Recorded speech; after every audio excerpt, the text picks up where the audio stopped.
UP और उत्तराखंड की खबरों के लिए एबीपी गंगा को सब्सक्राइब करें और बेल आइकन दबाएं।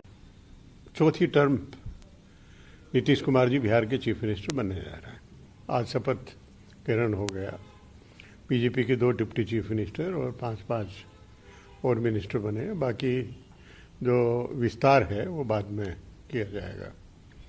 और जो आरजेडी और कांग्रेस ने इस पूरे शपथ ग्रहण समारोह का बहिष्कार किया है। और ये बात सही भी है, क्योंकि आखिरी क्षण तक ये लग रहा था जैसे महागठबंधन की सरकार बन रही। लेकिन जो 10-15 केसेज ऐसे थे जिसमें हार जीत का अंतर 500 से 1000 के बीच में था, तो उनमें नीतीश कुमार जी के दबाव में जो रिटर्निंग ऑफिसर्स जो इलेक्शन का काम देख रहे थे, उन्होंने धांधली का आरोप लगाए गए, गंभीर आरोप लगाए गए, उसके स्पष्ट दृष्टांत बताए गए हैं। और इसलिए कहा है कि ये जनादेश का उल्लंघन है। इनका सरकार जनादेश महागठबंधन के पक्ष में, इसलिए उसका बहिष्कार किया है।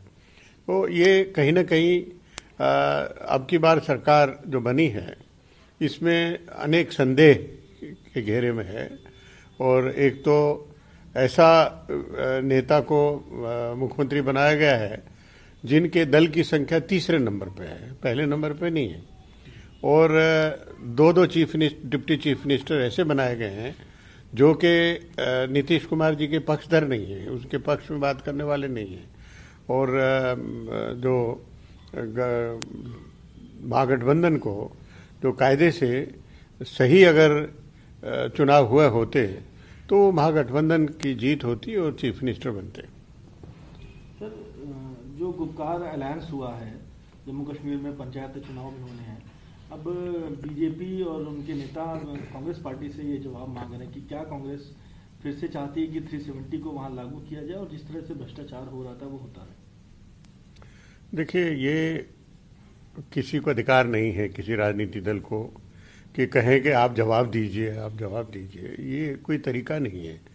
और जहाँ तक जम्मू कश्मीर का सवाल है, गुपकार जो समझौता हुआ है उसमें कांग्रेस शामिल नहीं थी, जहाँ तक मेरी जानकारी उसमें शामिल नहीं है। और जो अलग अपनी इंडिपेंडेंट पार्टीज हैं, नेशनल कॉन्फ्रेंस है या पीडीपी है, वो अपना व्यक्तिगत रूप से अगर कोई बयान देते हैं उससे हमारा क्या लेना देना। ये अगर पूछना हो तो उनसे पूछें, जवाब दें। और जहाँ तक आर्टिकल 370 है, 35A है, उसके बारे में अनेक बार हम अपनी स्थिति स्पष्ट कर चुके हैं और पूरी दुनिया को इसके बारे में जानकारी है।